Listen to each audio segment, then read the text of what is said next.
मानोजवं मारुततुल्यवेगं जितेन्द्रियं बुद्धिमतां वरिष्ठं वातात्मजं वानरयूथमुख्यं श्रीरामदूतं शरणं प्रपद्ये। एक बार प्रेम से बोलो श्री हनुमान जी महाराज की जय। राजा पृथु ने कहा, हे नारद जी, आपने कृष्णा और बेणी नदी के तट पर बनिए और कलहा ने जिस प्रकार मुक्ति पाई वो सारी कथा हमको सुनाई है। मैंने भली प्रकार सुनी है। देवऋषि, यह कार्य उन दोनों नदियों के प्रभाव से हुआ था या इस क्षेत्र के प्रभाव से हुआ था? कृपा करके मुझे यह बताने की कृपा कीजिए, क्योंकि मुझे संदेह है।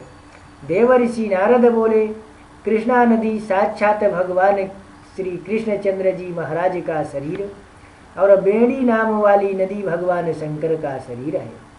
इन दोनों नदियों के संगम का महात्म श्री ब्रह्मा जी भी वर्णन करने में असमर्थ हैं। फिर भी चूंकि आपने पूछा है, अतएव मैं आपको इनकी उत्पत्ति का वृतांत सुनाऊंगा। ध्यान पूर्वक सुनिए। चाक्षुक मनवंतर के आरंभ में श्री ब्रह्मा जी ने यह पर्वत के शिखर पर यज्ञ करने का निश्चय किया। वो सब देवताओं, भगवान विष्णु, भगवान शंकर और यज्ञ की सारी सामग्री लेकर उस पर्वत के शिखर पर गए।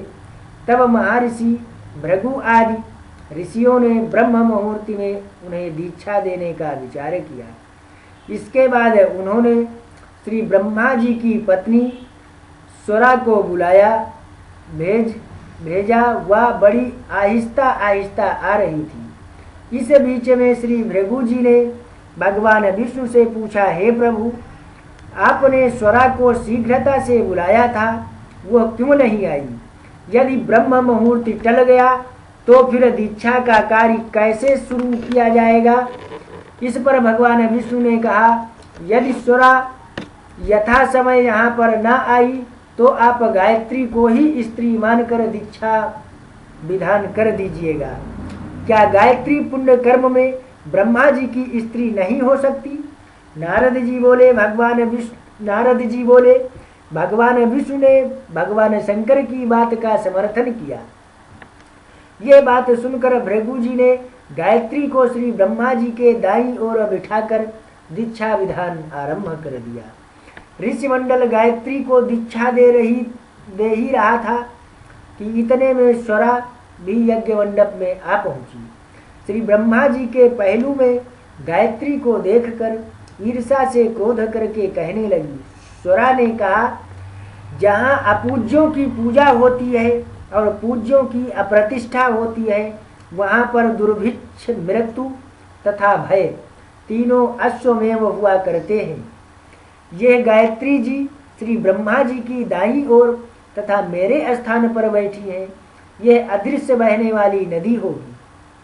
आप लोगों ने अविचार से इसे जो मेरे स्थान पर बैठाया है, अतः आप भी सबके सब जड़ रूप नदियां होंगी। नारद जी ने महाराज पृथु से कहा, हे राजन, इस प्रकार स्वरा के श्राप को सुनकर गायत्री मारे क्रोध के लाल भभूका होकर अपने होठ काटने लगी। देवताओं के मना करने पर भी उसने उठकर स्वरा को श्राप दे डाला। गायत्री ने कहा, ब्रह्मा जी जैसे तुम्हारे पति हैं वैसे ही मेरे भी पति हैं। तुमने व्यर्थ ही श्राप दिया है, अतः एवं तुम भी नदी हो जाओ। नारद जी ने कहा, तब तो देवताओं में खलबली मच गई। वो सुरा को दंडवत प्रणाम करके कहने लगे, हे देवी, तूने जो ब्रह्मा आदि सब देवताओं को श्राप दिया है, इससे यदि हम सब जड़ रूप नदियां हो जाएंगे तो फिर निश्चय ही यह तीनों लोक नष्ट हो जाएंगे, क्योंकि यह शाप तुमने बिना विचारे दिया है। अतः एवं तुम इसको वापस ले लो। स्वरा ने कहा, हे देवतागण, चूंकि आपने यज्ञ के आरंभ में गणेश पूजन नहीं किया है, इसलिए यह विघ्न उपस्थित हो गया है। मेरा यह शाप कभी खाली नहीं हो सकता, इसलिए आप सबने अपने अपने अंशों से जड़ीभूत होकर अश्वमेव नदियां बनोगी। हम दोनों सौतें भी अपने अपने अंशों से पश्चिम में बहने वाली नदियां बनेंगी। देवर्षि नारद जी ने राजा पृथु से कहा, स्वरा, यह वचन सुनकर सभी देवता विष्णु शंकर आदि अपने अपने अंशों से नदियां बन गए। भगवान विष्णु के अंश से कृष्णा, भगवान शंकर के अंश से बेड़ी तथा श्री ब्रह्मा जी के अंश से कुमुदमवती नाम वाली नदियां उत्पन्न हो गई। सभी देवताओं ने अपने अंशों को जड़ बनाकर वहीं सरस पर्वत पर फेंक दिया।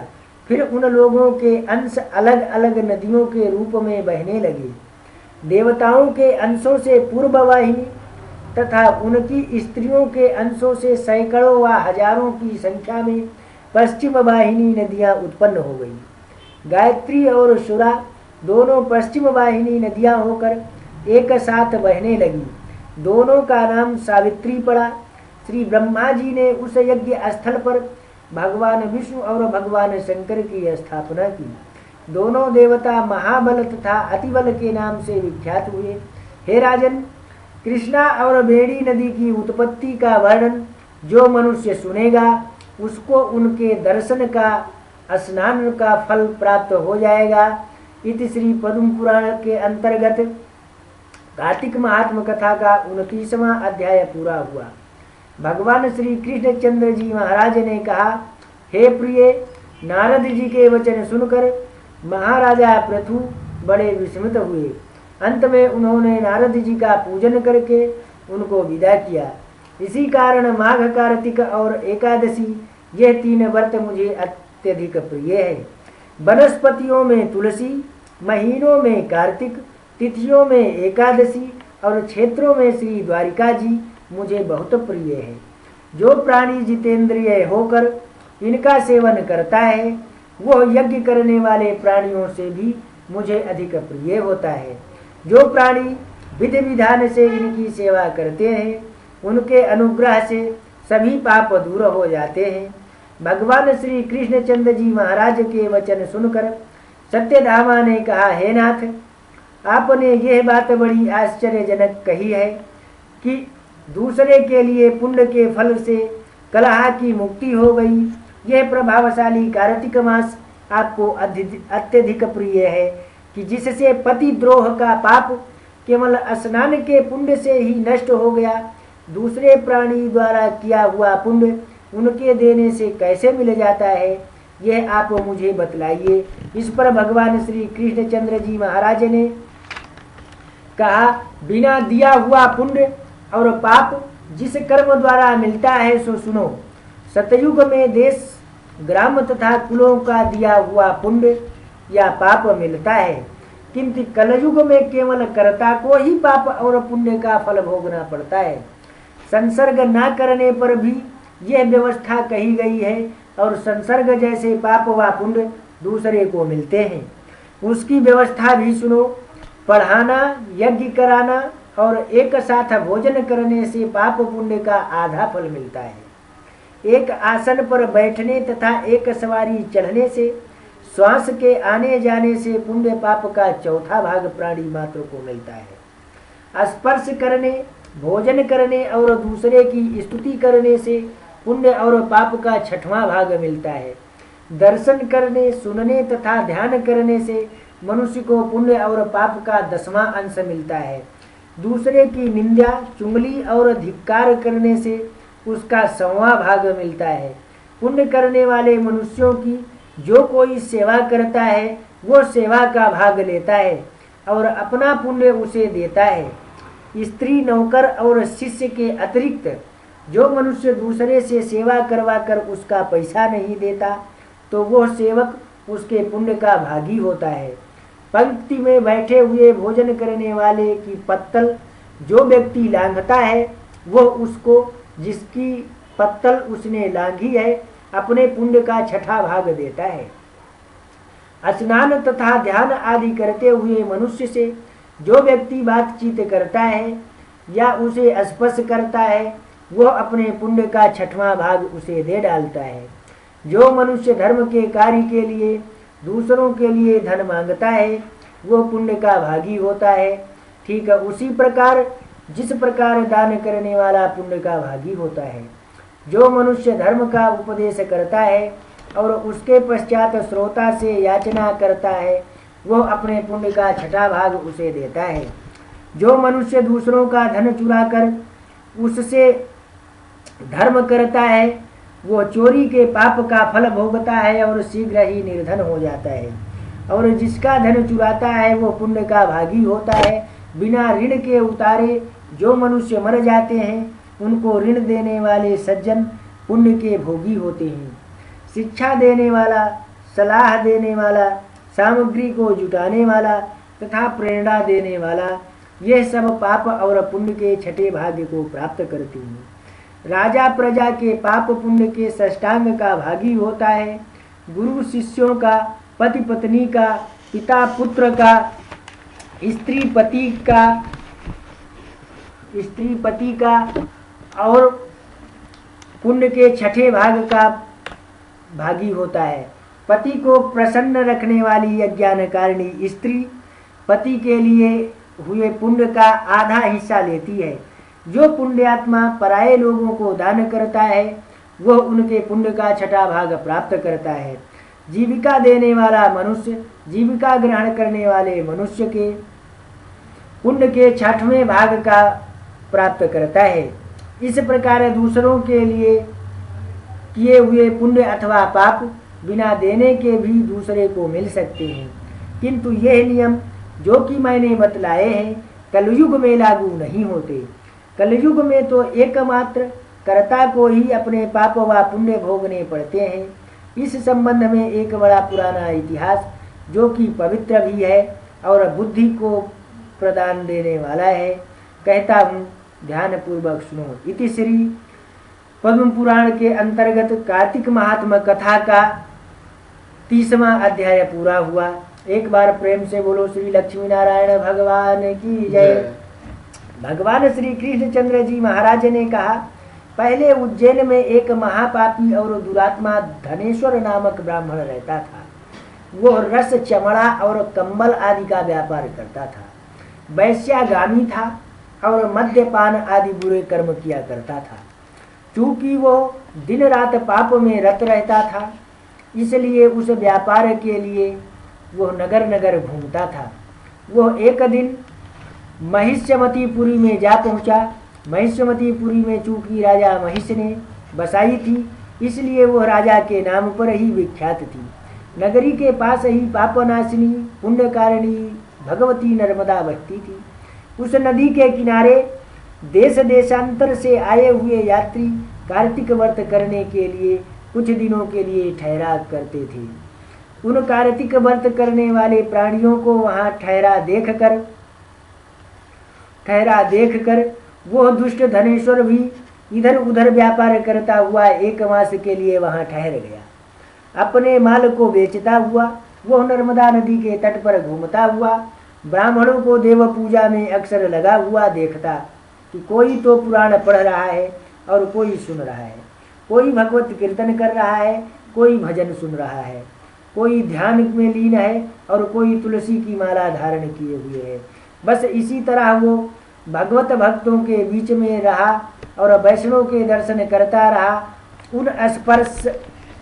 उनको स्पर्श करता रहा, उनसे वार्तालाप करता रहा और भगवान विष्णु के नाम का स्मरण के पुण्य को अर्जित करता रहा। वह कार्तिक के व्रत की उद्यापन विधि तथा जागरण को भी देखता रहा। उसने पूर्णिमा को देखा कि व्रती ब्राह्मणों तथा गौओं को भोजन करवा रहे हैं और उनको दक्षिणा आदि भी दे रहे हैं। उसने नित्य प्रति भगवान शंकर की प्रसन्नता के लिए होती दीपमाला भी देखी। त्रिपुर नामक राक्षस के 3 पुरों को भगवान शंकर ने इसी तिथि को जलाया था। इसी कारण भगवान शिव के भक्त इस तिथि को दीप उत्सव मनाते हैं। जो मनुष्य मुझ में और भगवान शंकर में अंतर मानता है, उसकी संपूर्ण क्रिया निष्फल हो जाती है। धनेश्वर वहां कहीं पूजा विधि देखता हुआ इधर उधर घूम रहा था कि उसे एक काले सर्प ने काट लिया और वह भूमि पर गिर पड़ा। उसकी यह दशा देखकर वहां के दयालु भक्तों ने उसको चहुं ओर से घेर लिया और उसके मुंह पर तुलसी दल मिश्रित जल के छींटे देने लगे। और जब उसके प्राण निकले तो यम के दूत उसे बेंध कर कोड़ों से मारते हुए यमपुरी को ले गए। उसे देखकर चित्रगुप्त ने यम से कहा, इसने बाल्यकाल से लेकर आज तक बुरे काम ही किए हैं। इसके जीवन में पुण्य तो लेश मात्र भी दिखाई नहीं देता। यदि मैं पूरा 1 वर्ष आपको सुनाता रहूं तो भी इसके पापों को समूची समाप्त नहीं होगी। यह महापापी है, अतः इसको 1 कल्प तक घोर नरक में डालना चाहिए। चित्रगुप्त की बात सुनकर यमराज ने बड़े क्रोध में भरकर उसको अपना कालनेम के समान भयंकर रूप दिखाते हुए अपने अनुचरों को आज्ञा दी। उसने कहा, हे प्रेत सेनापतियों, इस दुष्ट पाप मूर्ति को मुग्धरों से मारते हुए कुंभ की पाक नरक में फेंक दो। भगवान श्री कृष्णचंद्र जी महाराज ने कहा। यह सुनकर प्रेत सेनापति ने मुग्धरों से उसका सिर फोड़ते हुए कुंभ की पाक नरक में ले जाकर खोलते हुए तेल की कड़ाही में छोड़ दिया। प्रेत सेनापतियों ने जो ही उससे तेल की कड़ाही में फेंका, त्यों ही लपलपाती हुई आग अपने आप ठंडी हो गई, जैसे कि प्रहलाद को अग्नि में डालने से वह अग्नि ठंडी हो गई थी। यह विचित्र घटना देखकर प्रेत सेनापतियों ने यमराज के पास जाकर सारा वृत्तांत कहा।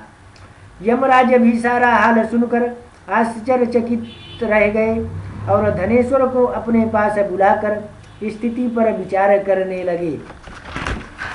उसी समय नारायण का कीर्तन करते हुए देवऋषि नारद वहां आ पहुंचे और यमराज से कहने लगे कि हे अरुण नंदन यमराज, यह ब्राह्मण नरक में डाले जाने के योग्य नहीं है, क्योंकि इसने अंत समय में कुछ शुभ कर्म किए हैं जो कि नरक यातना को नष्ट करने वाले हैं। जो लोग भगवत भक्तों का दर्शन करते हैं, उनसे वार्तालाप करते हैं और उनका यश करते हैं, चाहे उन्होंने कोई पुण्य कर्म ना किया हो, सहज स्वर्ग के अधिकारी हो जाते हैं। अतः धनेश्वर भी पुण्य आत्माओं के संग व स्पर्श से स्वर्ग का अधिकारी हो गया है। अतः एवं यह पुण्य आत्मा है, इसे यक्ष योनि दो और केवल इसे पाप भोग करने वाले नरक दिखा दो।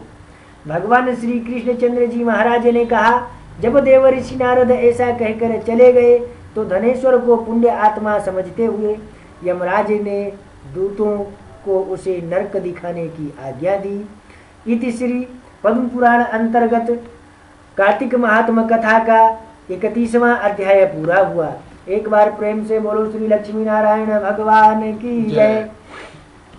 भगवान श्री कृष्णचंद्र जी महाराज ने कहा, प्रेत योनि यमराज की आज्ञा से दूत धनेश्वर को नरकों के पास ले गया और उनको दिखाता हुआ कहने लगा, हे धनेश्वर, इन भयंकर नरकों को देखो, जिनमें कि पापियों को यम के दूत सदा ही दुख देते रहते हैं।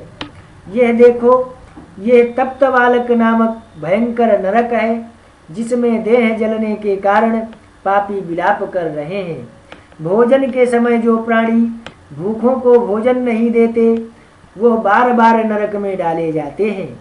वह मनुष्य जो गुरु, अग्नि, ब्राह्मण, गव, वेद और राजा इनको लात मारते हैं, उनके पैर भयंकर नरक में जलाए जाते हैं। यह 6 प्रकार के नरक अतिशय पापों के करने से मिलते हैं। अब देखो, यह दूसरा अंधक मिश्र नामक नरक है। हे ब्राह्मण, सुई की भांति मुख वाले तमोत नामक कीड़े इन पापियों को काट रहे हैं। इस नरक में दूसरों का दिल दुखाने वाले पापी गिराए जाते हैं। अब यह तीसरा करकच नामक भयंकर नरक है। इसे देखो, इस नरक में पापी आरे से चीरे जाते हैं। यह नरक भी असीमत्र वन आदि भेदों से 6 प्रकार का है। इसमें स्त्री तथा पुरुषों में वियोग कराने वाले प्राणियों को कढ़ाई में पकाया जाता है। दो प्रियजनों का बिछोह कराने वाले प्राणी भी यहाँ असिपत्र रूपी तलवार की धार से काटे जाते हैं और कुछ भेड़ियों के डर से भाग जाते हैं। अब तुम ये चौथा नरक देखो, इसका नाम अर्गल है। इसमें पापी लोग जोर जोर से चिल्लाते हुए इधर उधर भाग रहे हैं। नाना प्रकार की फांसियों से यमदूत पापियों को बांधते हैं। यह नरक भी बध आदि भेदों से 6 प्रकार का है। यह देखो, यह कूटसाल्यमल्य नामक 5वां नरक है, जिसमें कि समेट कर लाए अंगारों की भांति कष्ट देने वाले बड़े बड़े कांटे लगे रहते हैं।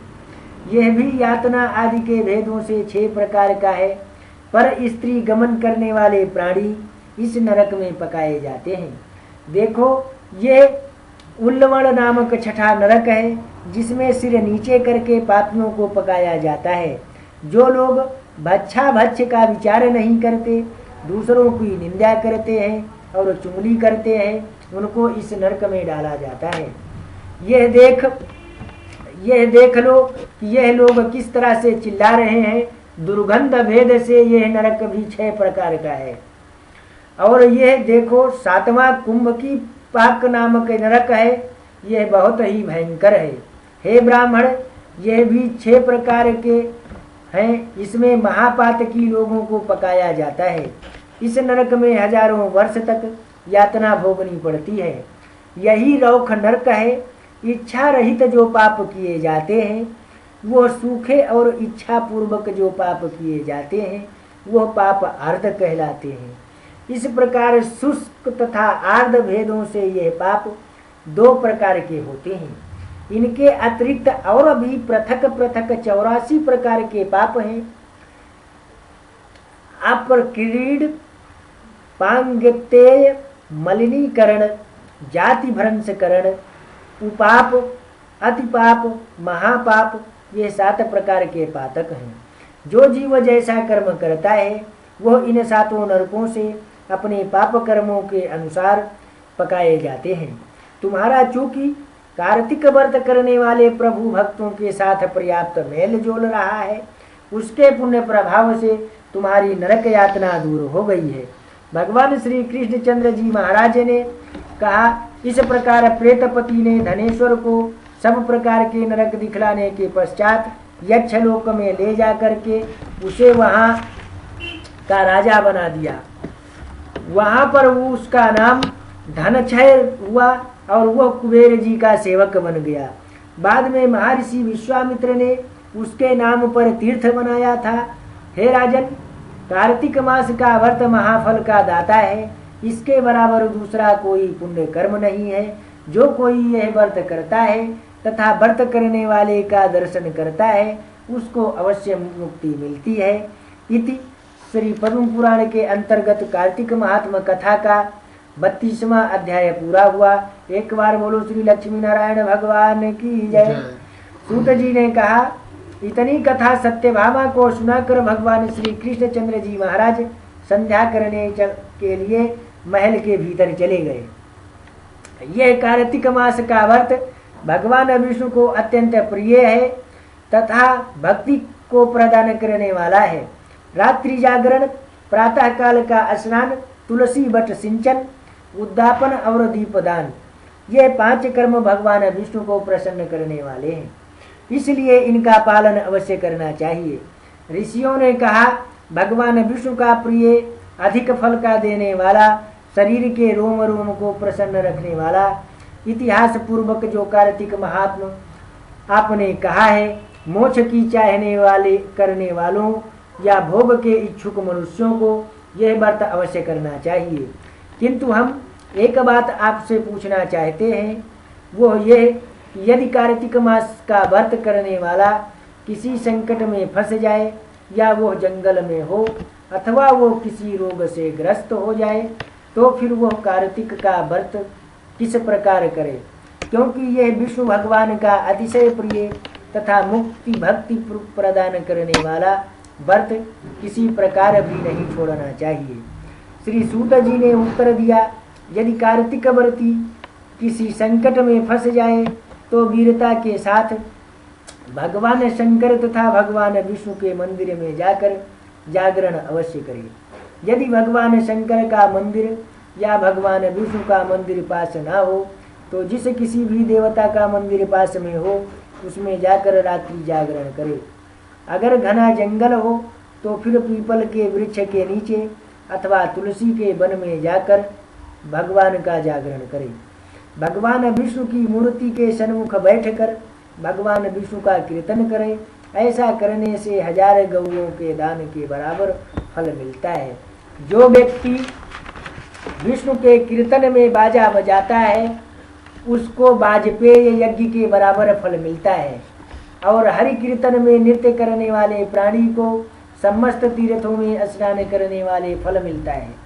किसी संकट के समय या रोगी हो जाने पर और यदि जल ना मिल सकने तो केवल भगवान विष्णु के नाम मात्र से मार्जन ही कर ले।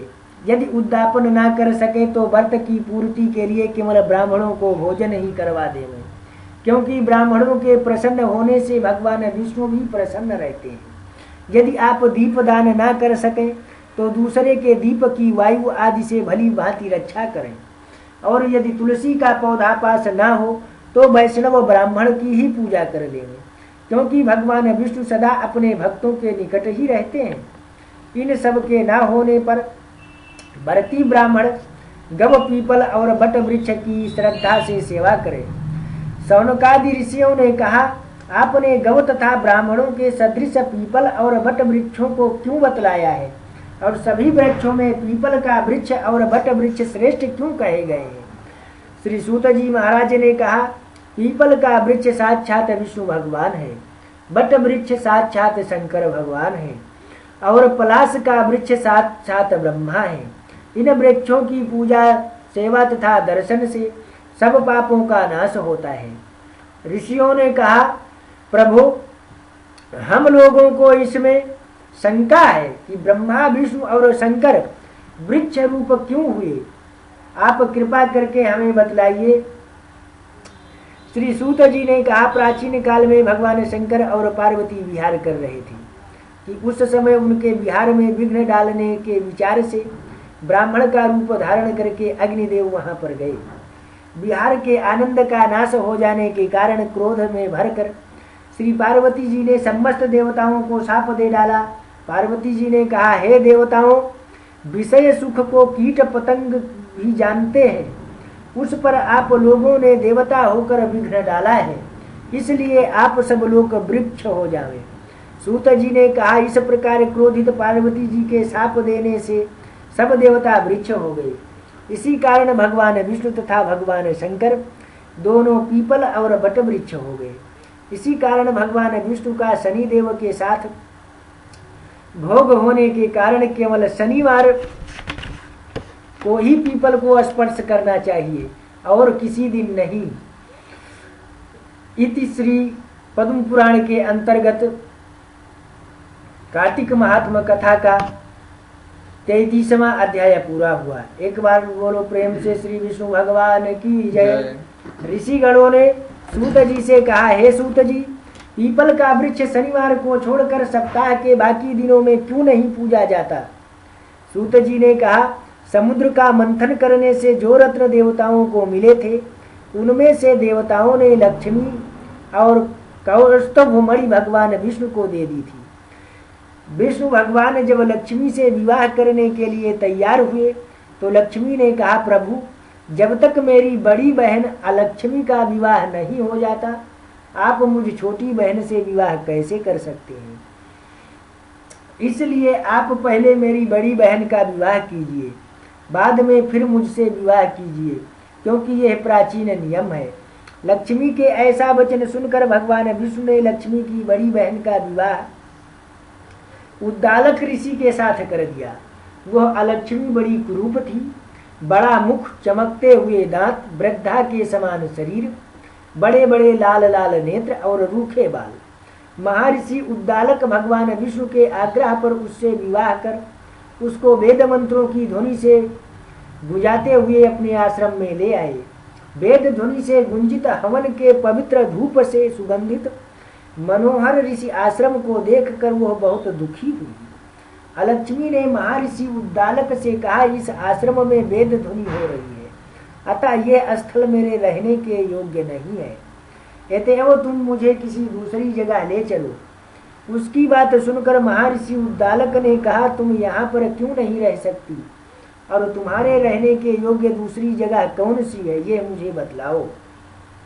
अलक्ष्मी जी ने कहा, जहाँ पर वेद ध्वनि होती हो, अतिथियों का सत्कार होता हो, यज्ञ आदि होते हो, उस स्थान पर मैं नहीं रह सकती।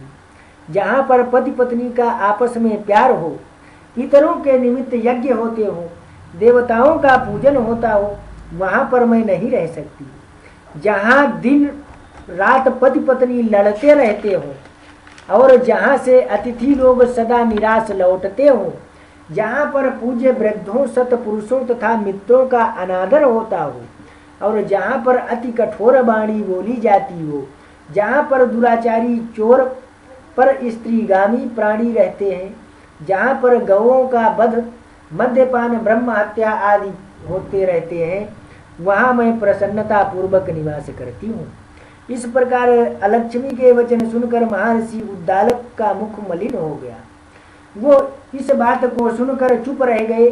थोड़ी देर तक चुप रहने के पश्चात उन्होंने उससे कहा, अच्छा, तुम्हारे लिए ऐसा ही स्थान खोजूंगा, अतः जब तक मैं तुम्हारे लिए ऐसा स्थान ढूंढ कर न आऊं, तब तक तुम इसी पीपल के नीचे चुपचाप बैठी रहो। महर्षि उद्दालक उसको पीपल के नीचे बैठाकर स्वयं उसके रहने योग्य स्थान ढूंढने के लिए निकले, लेकिन जब बहुत काल तक प्रतीक्षा करने पर भी वापस नहीं लौटे तो अलक्ष्मी रोने लगी। उसका बुरी तरह से रोना श्री लक्ष्मी जी ने वैकुंठ में सुना। अपनी बहन का रोना सुन लक्ष्मी जी व्याकुल हो गई। उन्होंने दुखी होकर भगवान विष्णु से कहा, प्रभु, मेरी बड़ी बहन अलक्ष्मी पति के त्याग देने से अत्यंत दुखी हो गई है। हे नाथ, यदि मैं आपकी प्रिय पत्नी हूँ तो आप उसे आश्वासन देने के लिए उसके पास जाइए। लक्ष्मी जी की प्रार्थना सुनकर कृपा सिंधु भगवान लक्ष्मी जी को साथ लेकर उस पीपल के पास गए जिसके नीचे अलक्ष्मी बैठी रो रही थी। उसको आश्वासन देते हुए भगवान विष्णु ने कहा, हे अलक्ष्मी, इसी पीपल की जड़ में तुम सदा सदैव के लिए निवास करो, क्योंकि मेरे ही अंश से उसकी उत्पत्ति हुई है और इसमें मेरा निवास रहता है। प्रतिवर्ष गृहस्थी लोग तुम्हारा पूजन करेंगे और उन्हीं के घर में तुम्हारी छोटी बहन लक्ष्मी निवास करेगी। स्त्रियों को विविध प्रकार के उपहारों से तुम्हारी पूजा करनी चाहिए। मनुष्यों को चाहिए कि वह पुष्प, धूप, गंधादि से तुम्हारी पूजा करें, तभी लक्ष्मी उन पर प्रसन्न होगी। सूत जी ने कहा, भगवान श्री कृष्ण तथा सत्यधामा तथा पृथु और नारद का संवाद तुम लोगों को मैंने सुना दिया है, जिसके सुनने मात्र से ही मनुष्य के सब पाप नष्ट हो जाते हैं और उसे वैकुंठ लोक की प्राप्ति होती है।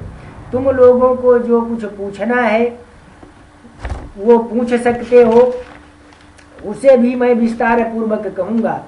सूत जी की बात सुनकर शौनक आदि ऋषि महर्षि थोड़ी देर तक प्रसन्नचित्त वहाँ बैठे रहे। तत्पश्चात श्री बद्री नारायण जी के दर्शन करने के लिए चले गए।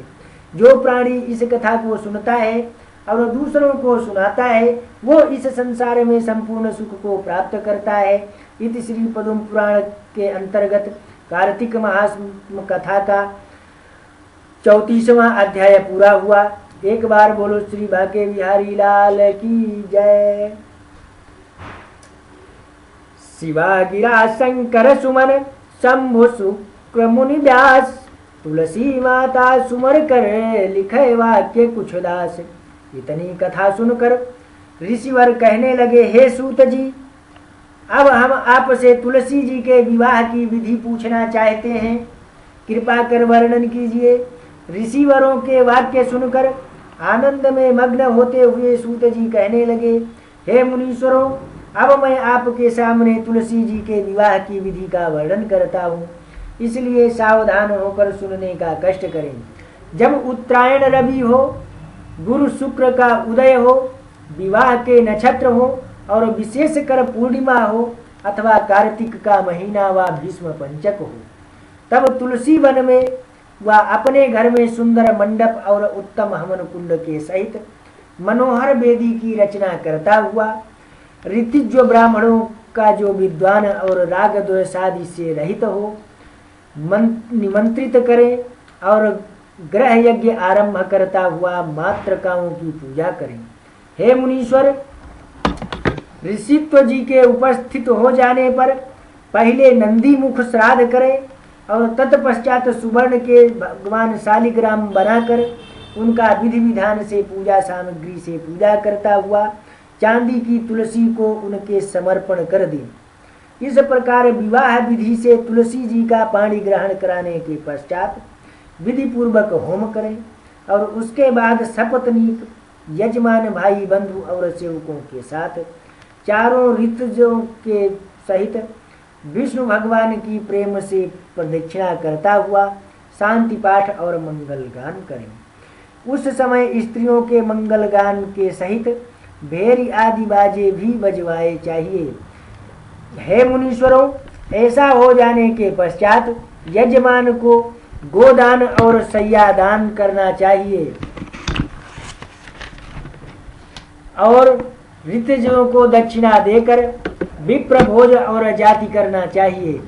इतनी कथा सुनाकर सूत जी कहने लगे, हे मुनीश्वरों, इस प्रकार जो मनुष्य श्रद्धा भक्ति से युक्त होकर सत्य शांति और संतोष को धारण करता है, भगवान विष्णु को तुलसी जी समर्पण करता है, वो समस्त पापों से रहित होकर समस्त सांसारिक सुखों को प्राप्त करता हुआ अंत में विष्णु पद को प्राप्त हो जाता है। इसमें संशय नहीं करना चाहिए। हे मुनीश्वरों, जिस प्रकार से तुलसी जी के विवाह की विधि बताई गई है, उसी प्रकार आंवला, समी और पीपल की विवाह विधि भी समझनी चाहिए। कार्तिक मास के महीने में विवाह के दिन अथवा उसके प्रथम दिन प्रातः काल नंदी मुख श्राद्ध और मात्र योग करके गोधूली लग्न में यजमान स्नान करे और शुद्ध श्वेत वस्त्र पहनकर नित्य क्रिया के बाद मंडप के नीचे कुशासन पर पूर्व की ओर मुख करके बैठे और तत्पश्चात आचमन और प्राणायाम करके संकल्प का उच्चारण करें। संकल्प पढ़ने के पश्चात पुष्प हाथ में लेकर गणेश जी पर चढ़ाते और तत्पश्चात स्वस्ति वाचन और पुण्याह वाचन पढ़ता हुआ अथवा ब्राह्मणों द्वारा उच्चारण करता हुआ भगवान का ध्यान करें और तत्पश्चात दूब व कुशा द्वारा कलश के जल के छींटे लगाता हुआ निम्न वाक्यों का उच्चारण करें। ओम शांतिरस्तु पुष्टिरस्तु तुष्टिरस्तु बुद्धिरस्तु अभिघ्नमस्तु आयुष्यमस्तु आरोग्यमस्तु शिव कर्म समृद्धिरस्तु वेद समृद्धिरस्तु शास्त्र समृद्धिरस्तु धन धान्य समृद्धिरस्तु इष्ट संपादस्तु अरिष्ट निरसनमस्तु यात् पापम रोगम शुभ कल्याणम तद दूरे प्रतिहतमस्तु यच्छेयदस्तु उत्तरे कर्मणि निर्विघ्नमस्तु उत्तरोत्तरा क्रिया शुभा शोभना संपद्यांतमा तिथिकरण मुहूर्ते नक्षत्र ग्रह लग्न संपदस्तु अर्थात शांति पुष्टि और पुष्टि बुद्धि आदि मुझे सर्वदा प्राप्त हो। इस प्रकार उच्चारण करता हुआ यजमान प्रार्थना करे कि तिथि करण मुहूर्त नक्षत्र ग्रह और लग्न आदि देवता मेरे ऊपर प्रसन्न हो, दुर्गा पंचाली प्रसन्न हो, अग्नि पुरोगा और विश्वदेवा प्रसन्न हो, इंद्र पुरोगा मरुदगण देवता प्रसन्न हो, माहेश्वरी से लेकर उमा आदि माताएं प्रसन्न हो, वशिष्ठ आदि से लेकर सब ऋषिवर प्रसन्न हो, ऋग्वेद आदि प्रसन्न हो, ब्रह्मा और सब ब्राह्मण प्रसन्न हो, श्री सरस्वती श्रद्धा भगवती कल्याणी रिद्धि सिद्धि तुष्टि पुष्टि और अभय करने वाली देवियों सहित गणनायक कुल देवता ग्राम देवता और इष्ट देवता सब मुझ पर प्रसन्न हो तथा ब्रह्मद्वेषी पापी दुराचारी निंदक व्यभिचारी विघ्नकर्ता तस्कर और शत्रु नष्ट हो, घोर नरकों का शमन हो, और शुभ कर्मों का उदय हो। जल ऋतु औषधियाँ, नदी पहाड़ अतिथि, अग्नि आहुतियाँ, दिन रात घटी और पल आदि मेरे लिए कल्याण करने वाले हो। रवि चंद्र मंगल, बुध गुरु शुक्र, शनि केतु आदि ग्रह, भगवान विष्णु, मेघ और स्वामी कार्त्य वीर मेरे ऊपर सदा प्रसन्न रहे। इस प्रकार उच्चारण करने के बाद श्रद्धा भक्ति से युक्त होकर यजमान ऋतुज ब्राह्मणों का वर्ण करे, अर्थात उनके तिलक और मौली बंधन करे। ऐसा करने पर ब्राह्मण लोग स्वस्ति वाचन व पुण्य आवाचन पढ़ने के बाद यजमान की रक्षा के लिए मंत्रों का उच्चारण करते हुए यजमान के चारों ओर अक्षत छोड़ें। इस तरह करने के बाद आचार्य जल का स्पर्श करके यजमान के मौली बांधे और तिलक करे। इसके बाद सूर्य आदि ग्रहों का आवाहन और पूजन करे और तत्पश्चात पंच पल्लव और सुपारी आदि पूजा सामग्री से कलश का स्थापन कर पूजन करे। उपयुक्त मंत्रों से कलश प्रार्थना कराने के बाद आचार्य तुलसी जी के बिड़ले पर मंडप करके विवाहिता विधि अनुसार वेदी बनावे और तत्पश्चात सर्वतोभद्र मंडल पर स्वर्ण के भगवान शालिग्राम और तुलसी के वृक्ष की स्थापना करें। ओम इदं विष्णु बिच्चकर्मे त्रेधा निदधे पदम समूढ़स्य माप्सुरे ओम भूर्भुवः स्वर्ण विष्णु इहा गच्छ इह तिष्ठ तुलसी श्री सखी शुभे पापहारिणी पुण्य दे नमस्ते नारदनुते नारायण सदा प्रिय ओम भूर्भुवः स्वः स्वः तुलसी इहा गच्छ इह तिष्ठ। उपयुक्त मंत्रों से विष्णु भगवान और भगवती तुलसी का ध्यान करें और देश काल का उच्चारण करता हुआ सब प्रकार के विघ्न पाप और दुखों की शांति के लिए तथा श्री विष्णु भगवान की प्रीति के लिए यजमान द्वारा पूजा सामग्री से विष्णु जी व तुलसी जी का पूजन करावें। बाद में पुष्पांजलि समर्पण करता हुआ आचारानुसार श्री कृष्ण प्रतिमा के सन्मुख तुलसी जी की प्रतिमा करके मंगल गान और अन्य सुगंधित पदार्थों को ग्रहण कर प्रतिमाओं पर उष्णोदक जल के छींटे लगाता हुआ वस्त्र यज्ञोपवीत केवल विष्णु के लिए चंदन पुष्पहार और आभूषणों और घंटा वादन के सहित विष्णुमय तुलसी जी के कंकड़ बंधन करता हुआ हाथ जोड़कर प्रार्थना करावे। तत्पश्चात एक हाथ से लंबी चौड़ी तथा चौरस बनी हुई बेली कुशाओं से साफ करते हुए अर्थात उस पर पड़े हुए तृष्णादिकों को हटाकर उन कुशाओं को ईशान दिशा में छोड़ दे। इसके बाद गोबर से उस वेदी को लीप कर सुरवे से घी होम वाले पात्र से उस पर उत्तराक्षर 3 लकीरें खींचे। उस से अनामिका अंगूठा द्वारा थोड़ी सी मिट्टी लेकर उसे फेंक दे और तत्पश्चात वेदी पर जल के छींटे लगाकर दूसरे कांसी के पात्र के काढ़े हुए कांसी के पात्र में अग्नि मंगावे और इसके बाद उपयुक्त मंत्र से प्रार्थना करते हुए उसकी अग्नि की रक्षा के निर्मित कुछ समिधा वेदी पर जल के छींटे लगा दे। इस तरह अग्नि का पूजन स्थापन हो जाने के बाद आचार्य यजमान के हाथों से पाद्य पात्र दिलाकर ओम पाद्य पाद्य पाद्य विष्णुवे नमः इस मंत्र का उच्चारण करता हुआ विष्णु भगवान के पैरों को धुलवावे और दूब अक्षत और चंदन आदि से युक्त अर्धपात्राम द्वारा विष्णु भगवान को आचमनी दिलावे। बाद में कांसे के पात्र में दही मधु और घी मिलाकर कांसी के पात्र से ढकता हुआ उसे यजमान के हाथ में देवे और ओम मधुपर को मधुपर कह ऐसा उच्चारण करके मधुपर का ग्रहण त्वं वासुदेवाय नमस्ते इस मंत्र से भगवान के मधुपर्क समर्पण करते हुए पुनः आचमन करावे।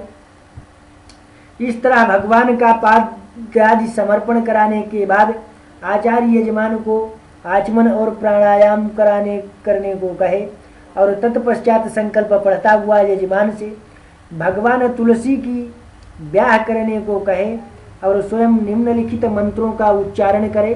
ओम ध्यायात् तुलसी देवी श्यामां कमला लोचनं प्रसन्नां पद्मवदनां वरदाच चतुर्भुजां किरीटहार केयूरकुण्डलादि विभूषितां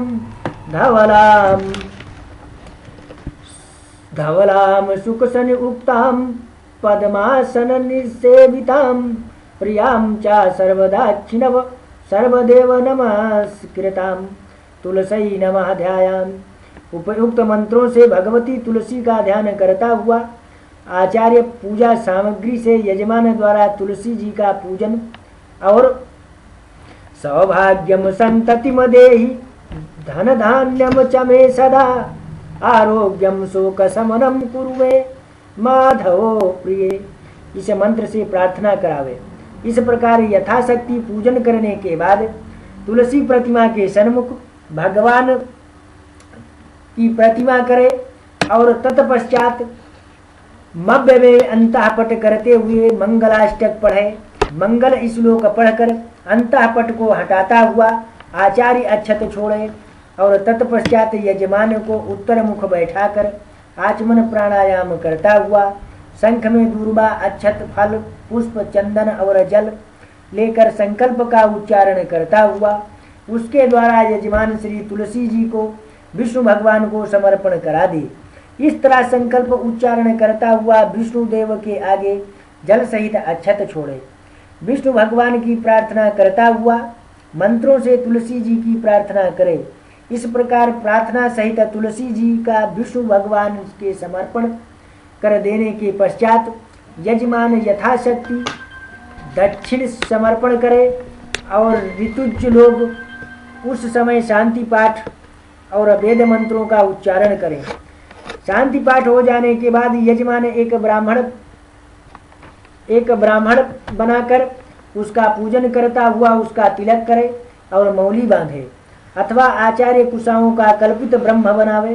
तत्पश्चात अग्नि से दक्षिण दिशा में शुद्ध आसन बिछाकर पूर्व की ओर मुख कर कुशाओं को उस पर रखते हुए ब्रह्मा की अग्नि की परिक्रमा कराकर आसन पर विराजमान होने के लिए उनकी प्रार्थना करें और तत्पश्चात आप मेरे यज्ञ कर्म कराने के लिए ब्रह्मा बनिए ऐसा उच्चारण करता हुआ एक प्रणीता पात्र व सराई लेकर उसे कुशाओं से ढक दे और इसके बाद उसे ब्रह्मा को दिखाकर नीचे कुछ बिछाता हुआ उसे अग्नि से उत्तर की ओर स्थापित कर दे। तत्पश्चात 16 कुशाओं के 4 भाग करके उनमें एक को अग्निकोण में ईशान कोण तक, दूसरे को नैऋत्य से वायव्य कोण तक, तीसरे को ब्रह्म से लेकर अग्नि तक और चौथे को अग्नि प्रणीता पात्र तक रख दे। इसके बाद पवित्र छेदन के लिए अग्नि से नैऋत्य कोण तक 3 कुशाओं को रखे और पवित्र करने के लिए अंत गर्भ वाली कुशा की झंडी के मध्य की 2 कुशाओं को उत्तर की ओर रख दे। ऐसा हो जाने के पश्चात प्रोक्षणी पात्र, जल से भरी हुई सुराही, घी का बर्तन, 13 वटी हुई वेणी रूप 3 कुशा, प्रादेश मात्र लगभग 4 अंगुल लंबा 3 समिधा, जाट की लकड़ी, सुरबा, घी होमने का चमचा और हवन सामग्री उत्तर में रखता हुआ पूर्ण पात्र चावलों से भरा हुआ पात्र स्थापित करें। परंतु ये सब चीजें पवित्र छेदन कुशाओं से पूर्व दिशा की ओर कर्म से रखनी चाहिए। ऐसा हो जाने के पश्चात पवित्र छेदन की कुशाओं से पवित्र छेदन करता हुआ पात्री बनावे और तत्पश्चात पवित्री सहित हाथ से प्रणीता का जल 3 बार प्राक्षणी पात्र में डाले। इसके बाद अनामिका और अंगूठे में पवित्री पहनकर प्रणीता के जल को 3 बार ऊपर उछालती हुई प्रणीता के जल से प्राक्षणी के ओर प्रोक्षणी जल से पवित्री द्वारा अन्य वस्तुओं के छींटे लगावे। पुनः अग्नि और प्रणीता के बीच में प्रोक्षणी रखकर घी के बर्तन को आंच पर रख दे और उसके बाद एक जलता हुआ तृण लेकर घी को चारों ओर से भली प्रकार देखता हुआ उस तिनकों को अग्नि में छोड़ दे। उसके बाद प्रोक्षणी के जल से अग्नि के चारों ओर छींटे दे और सुरवे को अग्नि में तपाता हुआ समार्जन कुशाओं से उसके मुख भाग को बाहर भीतर से साफ करे। तत्पश्चात प्रणीता के जल से सुरभे के छींटे लगाता हुआ उसे अपनी ब्रह्म की दाहिनी ओर रख ले। इस प्रकार सुरभे को रख देने के पश्चात घी के पात्र को अग्नि पर से उतारे और उसके बाद रखे हुए घी को थोड़ा 3 बार ऊपर उछालता हुआ उसमें गिरी हुई अशुद्धि चीजों को बाहर निकाल दे और पुनः 3 बार उसी प्रकार घी को थोड़ा ऊपर को उछालता हुआ उसे साफ करे। तत्पश्चात आचार्य कुशाओं को हाथ में लेकर खड़ा हो जाए और मन में प्रजापति का ध्यान करता हुआ घी में भिगोई हुई 3 समिधाओं के सहित चुपचाप अग्नि में छोड़ दे और इसके बाद बैठकर प्रोक्षणी के जल को पवित्री के से चारों ओर घुमाता हुआ प्रणीता पात्र में पवित्री रख दे। उसके बाद दाहिना घोड़ा नीचे कर अपने और ब्रह्म के बीच में कुशाओं को रखता हुआ निम्नलिखित मंत्रों से सुरभे से घी की आहुतियां देता जाए और आहुति से बचा हुआ सुरभे का घी प्रोक्षणी पात्र में छोड़ता जाए। ओम प्रजापतये स्वाहा इदं प्रजापतये नमः। ओम इंद्राय स्वाहा इदं इंद्राय नमः। ओम अग्नये स्वाहा इदं अग्नये नमः। ओम सोमाय स्वाहा इदं सोमाय नमः। ओम भुवा स्वाहा इदं भुवे नमः। ओम भुवा स्वाहा इदं भुवा नमः। ओम स्वः स्वाहा इदं स्वः नमः। ओम तन्नो अग्ने वरुणस्य विद्वान् देवस्य हेदो आवाहिष्ठा यजिष्ठो वहितं सुशुचिनाओ विश्वा देवासि प्रमुग्धधरस्वतः इदम् अग्निं वरुणाभ्यां नमः। ओम सात्वन्नो अग्ने व्योमभूति निर्दिष्टो अस्या उष्टोस्तुतो अवच्छन्नो वरुणाश्चरासनो वेणुमृगिंडकंठा सुहवोनयसि स्वाहा इदम् अग्ने वरुणाभ्यां नमः।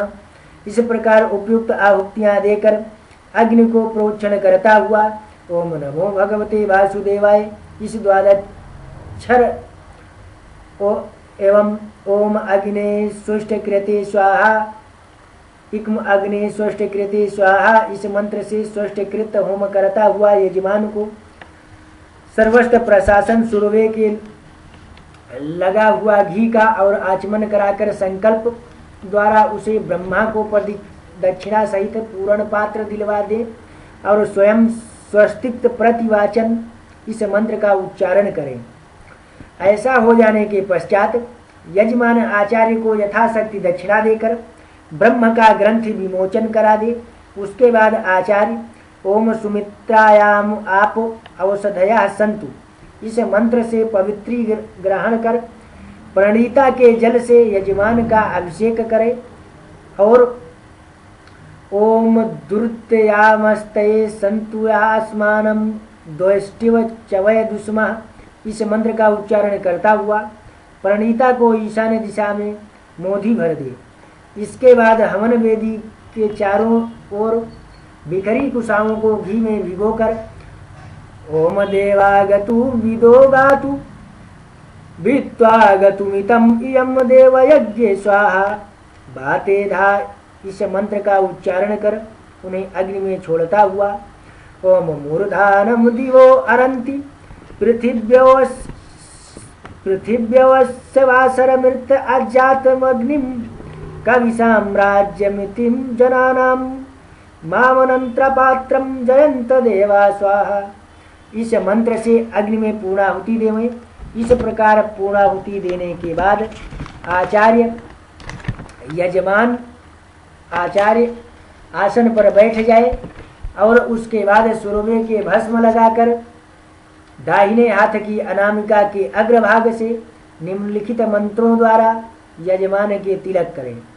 ओम त्रयायुष जगम अग्ने इससे ललाट पर, ओम यद्वेश पुत्रमायुष इससे दक्षिण कंधे के मूल में, ओम तत्रो अस्तु त्रयायुष्टम इससे हृदय में। ऐसा हो जाने के बाद यजमान प्रदक्षिणा करें और शांति पाठ तथा बाजे गाजे के सहित प्रथा विधि विष्णु तुलसी का पूजन करता हुआ गुरुजनों को नमस्कार करे और उसके बाद कुलगुरु को गऊ और यथाशक्ति दक्षिणा देकर देवों का विसर्जन और ब्रह्म भोज कराता हुआ सर्वदोष समनार्थ विष्णु देव की प्रार्थना करे। इसी विधि से सान्वक्त का जांटी विवाह कराया। ओम इति श्री पद्म पुराण अंतर्गत कार्तिक महात्म कथा का 35वां अध्याय पूरा हुआ। ओम एक बार बोलो श्री विष्णु भगवान की जय। यह कार्तिक मास कथा आपको freemark.info के सौजन्य से सुनाई जा रही है। ज़्यादा जानकारी के लिए अथवा विभिन्न तीर्थों की ऑनलाइन यात्रा के लिए freemark.info पर आएं। मंत्रहीनम क्रियाहीनम विधिहीनम सुरेशरा यत पूजित मया देव परिपूर्ण तदस्तु मे। त्वमेव माता च पिता त्वमेव बन्धुश्च सखा त्वमेव विद्या धर्मिणीं त्वमेव सर्वं मम देव त्वमेव सर्वं मम देव। सर्वे भवन्तु सुखिनः सर्वे सन्तु निरामया सर्वे भद्राणि पश्यन्तु मा कश्चित् दुःखभाग् भवेत्। एक बार बोलो प्रेम से श्री वृंदावन बिहारी लाल की जय। श्री लक्ष्मी नारायण भगवान की जय। मैं पंडित देव प्रकाश पांडे अयोध्यावासी कार्तिक महात्मा का कथा आपको freemark.info के सौजन्य से सुना